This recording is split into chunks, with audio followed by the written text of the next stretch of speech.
Hello everyone, welcome back to our channel. In today's video, I'm gonna show you how to hide yourself on OkCupid. It's a very simple and easy process and I'm gonna guide you through how to do it. Let's get started. First of all, on your phone, launch the OkCupid app.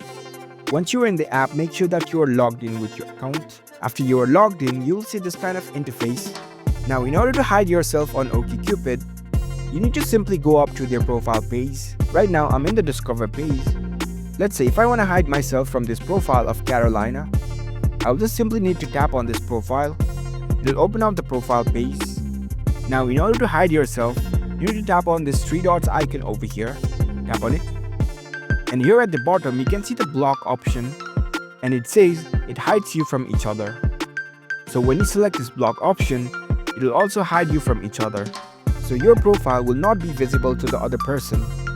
So that's how you can simply hide yourself on OkCupid. If you found this video helpful, don't forget to give this video a thumbs up and subscribe to our channel for more tech tips. Thank you for watching.